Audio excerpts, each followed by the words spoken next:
China has identified the cause of the mysterious new virus. Coronavirus. There are fears a rapidly spreading virus has reached Australia. This is a rapidly emerging situation.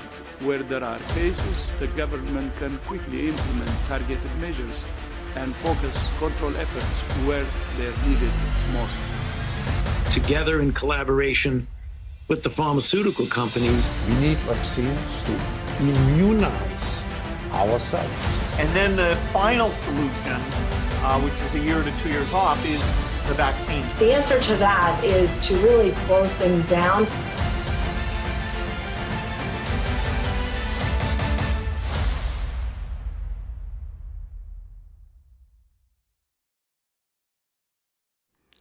Hello again, and welcome back to The Abstract.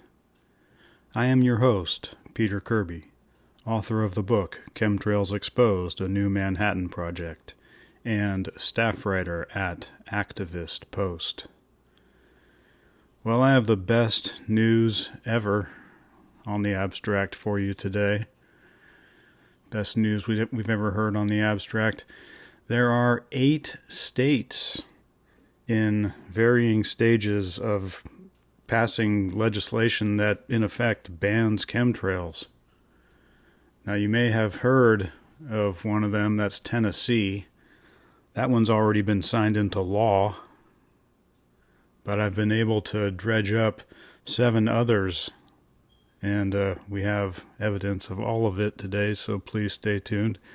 And, of course, if you want background on the information on the subject of chemtrails and geoengineering, please see my book, Chemtrails Exposed, the New Manhattan Project, available on Amazon.com. And there were a whole bunch of follow-up articles I did to that book, material that never made the book. It was largely left on the cutting room floor, but a lot of it was really interesting, and I did subsequent research following the publication of the book as well, so those articles are in my Activist Post archives. On April 11th, 2024, yes, last month, Tennessee Governor Bill Lee signed into law something called SB 2691. This was legislation that was introduced by Representative Monty Fritz. It had 14 co-sponsors, and the bill is very brief. It's very elegant, in my opinion. It amends an already existing law, and it states simply, this is kind of the meat of SB 2691 in Tennessee. Let me just quote from it here. The intentional injection, release, or dispersion by any means of chemicals, chemical compounds, substances, or apparatus within the borders of this state into the atmosphere with the express purpose of affecting temperature, weather, or the intensity of the sunlight is prohibited. Violators of SB 2691 face a Class C misdemeanor with fines of up to $10,000 per day per violation. Representative Fritz has noted that this legislation, SB 2691, has largely been promoted in response to a document which came out of the Biden White House this year. I have a link to it in the Activist Post article. It has some long, unwieldy name, but it's just another top-level report talking about, we might have to spray you, there's global warming going on, and yeah, you've heard of this SRM geoengineering stuff. Well, we might have to do that. It might have to. It's already going on. There's been scores and scores of reports like this. I don't even report on stuff like that anymore because there's just been so much of it over the years. I'm going to be doing more reporting on continuing developments of the chemtrail story going forward. I've been kind of busy with putting out those other 2 books and stuff, but I think I'm going to just start hitting chemtrails real hard starting right about now because I like this story. So Tennessee passed their bill into law, but see, this whole thing really started in Illinois back in a year ago, January, or over a year ago, January of 2023, Illinois Senator Neil Anderson introduced something called SB 0134. And it was very bare bones, but it was the start of all of these bills that have culminated with the passage of the Tennessee law. So, this was back in January of 2023. Neil Anderson of Illinois introduces SB 0134, and it simply outlaws, quote, cloud seeding. It's not very specific. It's not specific. And it also provides no investigatory process or penalties for violators. The bill was shuffled around in committee. It was never voted upon, and now it's stalled. But it was a start. This is how these things happen. You try this here, it works, it doesn't work, you take the parts that work and leave behind the parts that don't work, and you move forward with the next thing. And the next thing was New Hampshire. Late last year, late in 2023, so that was quite a long time between the first one in Illinois and then the more evolved version came out late last year, came out almost a year after the Illinois bill. But late last year, New Hampshire Representative Jason Gerhard introduced HB 1700-FN. I'm not sure if it's HB 1700 or HB 1700-FN, but that's what I've been told that it's called, so that's what I have here. It's also known as the Clean Atmosphere Preservation Act. And this bill prohibits the intentional release of pollutants associated with weather and climate modification. It also bans excessive electromagnetic energy pollution, otherwise known as EM pollution. It also provides penalties for violators. And get this, this is the new generation of bills that started coming out following the Illinois bill. As we see going forward, a lot of the bills are similar. And one of the recurring themes here in this new breed of bills is assertion of states' rights under the 10th Amendment. They're saying that federally approved, funded, or otherwise authorized programs involving the spraying of particulate matter over the state of New Hampshire are not legal, because they're saying, hey, our state's rights give us the legal authority here, and we say we don't want this and it's illegal. And they're also calling out New Hampshire in this bill. They're also calling out foreign state-sponsored programs and programs sponsored by international bodies. So if it's the UN or another government like Canada or Mexico or whatever, any country that we border or anything that would be, I guess it would be more like Canada, not Mexico, if we're talking about New Hampshire. Their effluents, if they were conducting weather modification activities in Canada, some of it might waft over into New Hampshire, and under HB 1700-FN, this would be illegal. So yeah, this is good. I like states' rights. I think that's a great part of the American form of government. And here they are in New Hampshire flexing their state rights muscles. I'm all for it. And then also this proposed New Hampshire bill would make it so that reports of violations are to be made to the New Hampshire Department of Environmental Services. And enforcement is to be performed by county sheriffs and the New Hampshire Department of Environmental Services Air Resources Division of Compliance. And not only that, but New Hampshire under this bill is required to actively solicit for evidence of violations from the general public.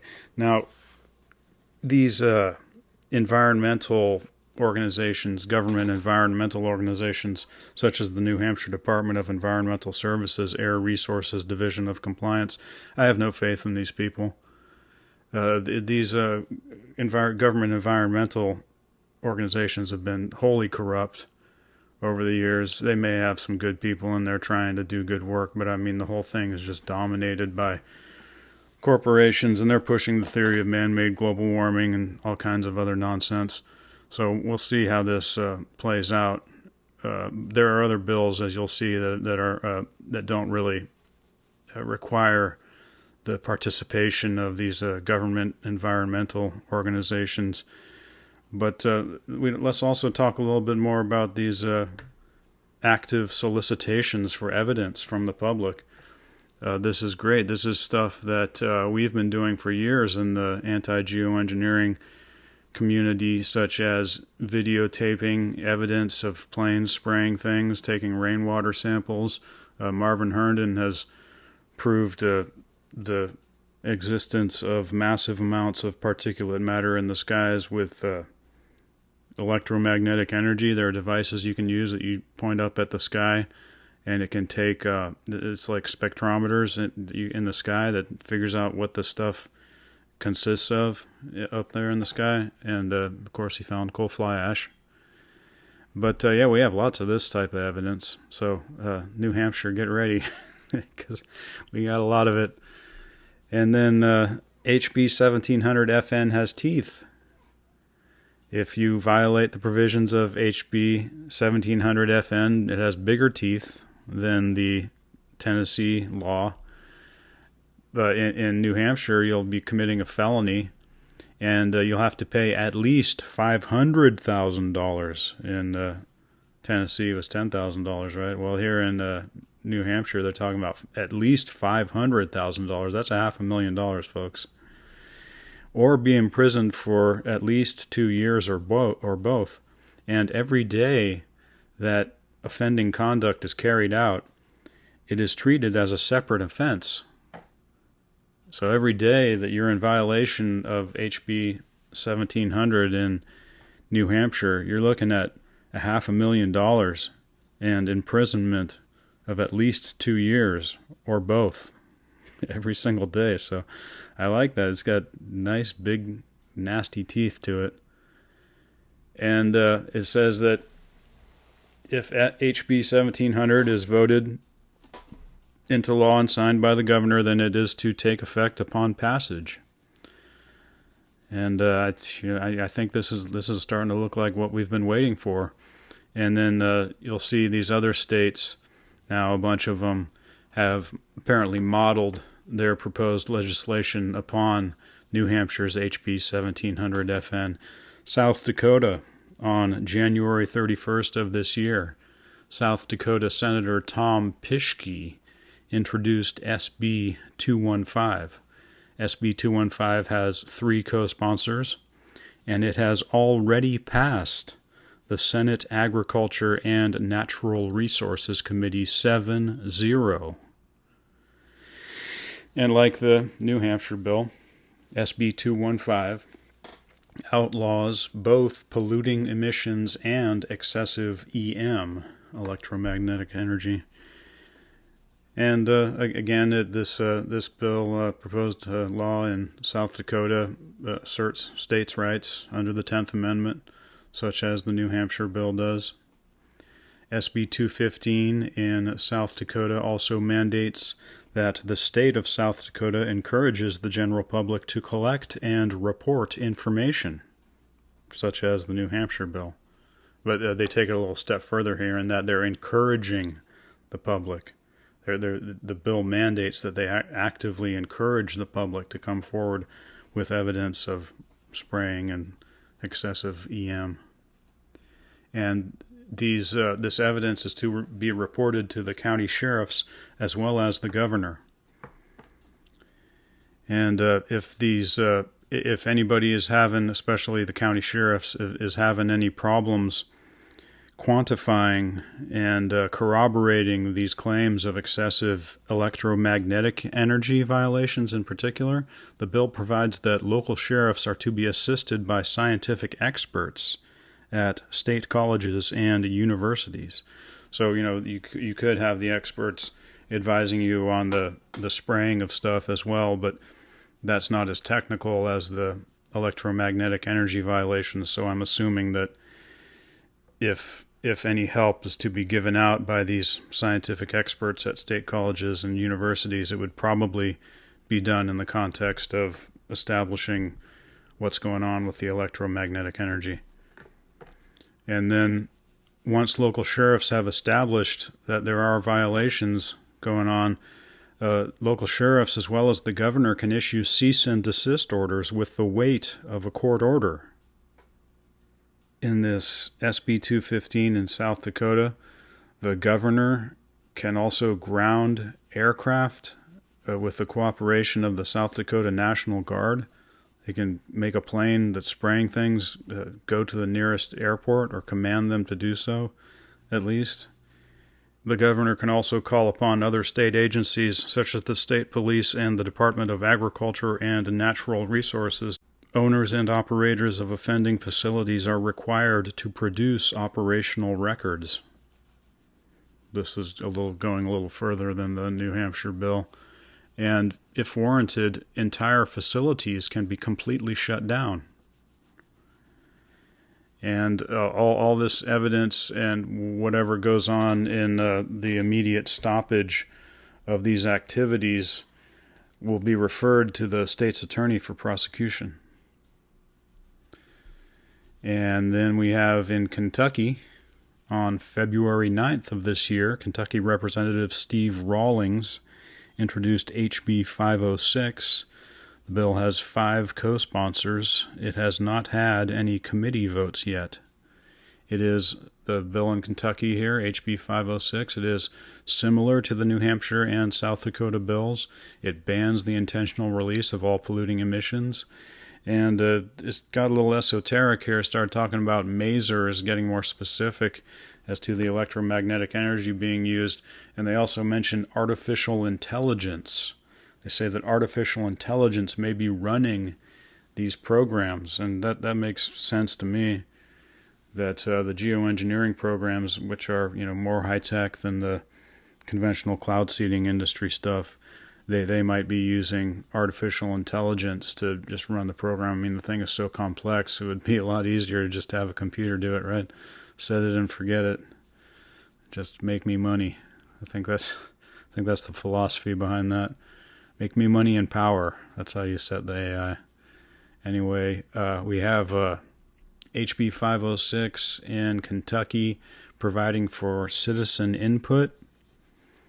And the input is, again, evidence like videotapes and rainwater samples and things like that, scientific evidence of spraying activities.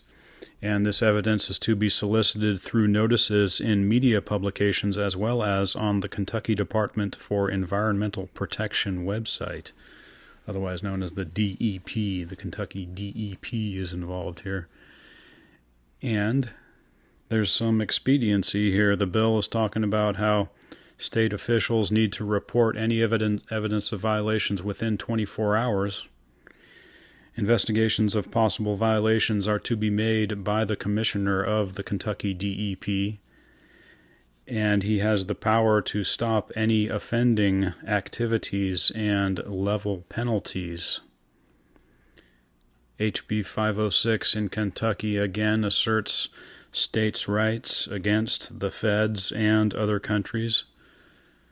Violators of Kentucky's HB 506 will face a minimum $500,000 fine, like New Hampshire, the penalties of a Class D felony, and every day that a violation is committed is treated as a separate offense. And then we come to Rhode Island.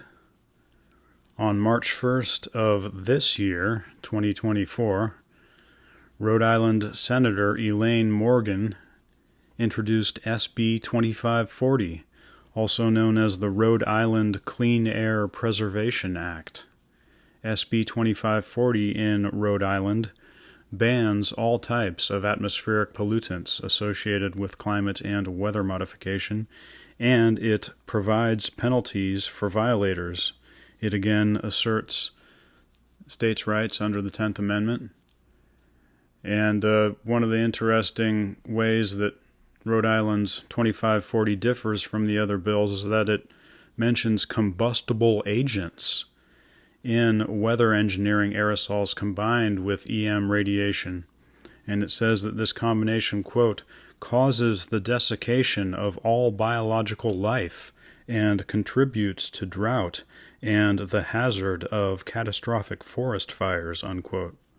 So this is similar to what Marvin Herndon has been saying and that I've reported on, is that these aerosols are drying out everything, the desiccation of all biological life, and then this in turn causes the forest fires, catastrophic forest fires, because everything's all dried out, and then the beetles come in and the funguses and whatnot and attack the trees, and then the trees are just like these dry, porous hulks that go up like matchsticks in a forest fire. And this is why we've been seeing these tremendously ferocious fires in recent years. It's pretty simple equation when you look at the evidence here, but it's good that Rhode Island with their SB 2540 is talking about this here. I find it very interesting that they say combustible agents in weather engineering aerosols, because Dr. Herndon was only speculating that this material that's sprayed out of the planes could be combustible, and but they're saying that yes, it is combustible. Because it settles all over everything, right? They spray it out of the planes, it kind of settles on all leaves, especially like lower leaves that don't get so much wind, little areas all over the place, really. And then when stuff is generally in particulate matter, it just becomes combustible, no matter what it is, like corn or wheat or soybeans can be combustible if it's just in the air in particulate matter. So, I don't have a very big problem seeing that these agents that they're spraying over us could be combustible in themselves. And SB 2540 in Rhode Island, they also mention that AI, artificial intelligence, might be responsible for running the programs. I guess it would be more the geoengineering programs. Under Rhode Island's SB 2540, the Rhode Island government is to encourage the public to monitor for and report violations like the other bills. And like the other bills, local universities and colleges are to assist investigations. And violations of SB 2540 in Rhode Island are to be reported to the Rhode Island State Police. And then the State Police may in turn report violations to the Air National Guard. And the state police are empowered under SB 2540 to issue cease and desist orders with the weight of a court order. They are also empowered, like the other bills, to seize violators' records. And violators face a felony charge and at least $500,000 fine or imprisonment for at least 5 years, or both. 5 years, that's the biggest penalty so far. And again, every day that these violations occur are treated as a separate offense. So these are the harshest penalties that we've seen yet. $500,000 fine per day, at least 5 years, or both in prison for every day that SB 2540 is violated in Rhode Island. And now we're on to Minnesota. On March 7th of this year, Minnesota Representatives Jeff Dotseth, Eric Lucero, and Justin Eichhorn introduced HB 4687. Minnesota's HB 4687 bans the dispersion of all climate and or weather-modifying substances, as well as the excessive use of EM. There have been no committee votes yet. County sheriffs are required to encourage people to report potential violations, and the county sheriffs are responsible for investigating reported violations in Minnesota. Violations are to be reported to the Minnesota Attorney General, and once again, state universities and colleges are required to assist in investigations of violations of HB 4687. The Minnesota National Guard may assist in these investigations. And sheriffs and county commissioners have the power to immediately shut down offending activities. and they are to refer cases to the Attorney General for prosecution. Violators are subject to a felony and a fine of $500,000. And again, HB 4687 in Minnesota challenges the authority of the feds, foreign nations, and international bodies in these matters. Now lastly, we have Pennsylvania. And this bill is actually has not been produced yet. It's only in the formative stages. There's been a reputable politician who's promised this bill to us. His name is Doug Mastriano. He was the GOP nominee for governor on the Republican ticket in Pennsylvania in 2022, and he is a very dangerous man. He's made repeated references to the chemtrail phenomenon on social media. So, yeah, I think I like this guy. And, I think that he will come forward with it. He's sensing what's going on here. His political instincts are telling him that this is a train that he wants to get on. And this is just great. I mean, when I first started covering this stuff, this was a completely taboo subject, and you couldn't make any headway with people in government in any capacity, generally. And now to see all these people like actually backing up what all of us have been asserting for so many years, it's quite encouraging. And the mainstream media has suddenly bolted into life over all of this. If you notice, if you're like me, every once in a while you go to news.yahoo.com or news.google.com and you search the term chemtrails. And for years and years recently, it's been like no news stories. I mean, maybe mainstream media would put out like one news story every year. But all of a sudden, when the Tennessee law, it was in the process of being signed into law, they activated, and they got they just started doing all these hit pieces, like this is not real. These people are crazy. There's no chemtrails going on. It's just condensation trails. We talked to a scientist and he said so, and all this kind of stuff. But you see, this is actually good news because in the case, especially, and I think in the case of all things, but especially in the case of chemtrails, there is no such thing as bad press. Just getting that idea out there. If you can believe it, there's still people out there who haven't even heard of this. They haven't even heard of chemtrails or geoengineering still to this day. I've talked to them many times, people like this, just strangers that I meet. But so there's all of a sudden there's 30 to 40 new slave stream media articles out there, and so that when you see them getting they're basically getting defensive. They're circling the wagons. They're concerned about this. These are good signs for our side. And my take is that these bills are game changers. I think we're looking at a tipping point in the chemtrail information war. This is why the mainstream media is suddenly freaking out. And even better than that, as we saw, all of these bills have teeth. All of these bills provide for investigations and prosecutions and penalties. I mean, these are serious bills. I was pushing something many years ago called Chemtrail Free Zone, just sort of a symbolic resolution. I pushed it here in San Rafael as well as in Fairfax, which are both cities in Marin County, California.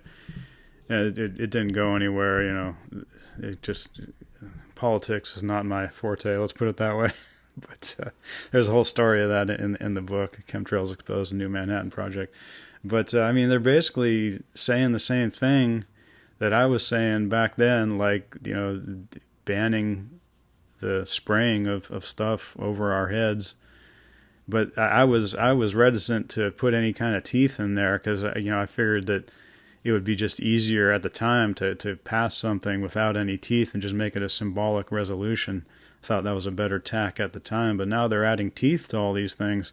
And, there were other bills that I mentioned in the book, something called the Maui Blue Sky Ordinance, which predated my efforts. and other people have been working on similar things. But yeah, this is really encouraging that these lawmakers have no qualms about adding teeth to these bills. This is extremely encouraging. And I think these bills are straightforward and elegant in their simplicity. I see, these bills appear to me the resolution of the issues and the problems that we had with previous attempts at these type of bills. They're showing us now, these lawmakers are showing us the way. They're showing us what kind of bills are going to be successful. And so, I think that people should get interested in these. And if you're in any of these states where these bills are making their way through the legislature, then I encourage you to do what you can to promote these things. As of right now, getting the word out is pretty important. So I encourage you to share this information. And we're seeing overwhelming support and momentum for these bills, and I'm very encouraged by it. The best reporting that I've found on this, besides my own, if I dare say so, I'm probably going to edit that out. But the best reporting I've seen on this phenomenon has actually been under the legal action tab at geoengineeringwatch.org. So I encourage people to go to geoengineeringwatch.org, and there's a, quote, legal action tab near the top of the page. And Dane's done, I think, about 3 different stories on this stuff so far. And that's about all I got for you today, but there are other ways I can take this story. I'm working on other ways to flesh out more information pertaining to this legal movement going on now that can finally raise this issue to the level of, your average Joe knowing about it, putting it into the Overton window, making it conventional wisdom. This is what we need. So that the mainstream media, well, I mean, who cares what the mainstream media does? But they, when people just come to the realization, the common wisdom that this is the case, that's what we're looking for, because what is going on is just completely anathema to life on this planet. So, if anybody has any common sense about themselves, this is not something that we want to have going forward. It's just they're asking us, well, would you like to be murdered? No thanks. It's a pretty straightforward question here. But anyway, thanks for listening, and I'll be back at you with another one next time. Bye.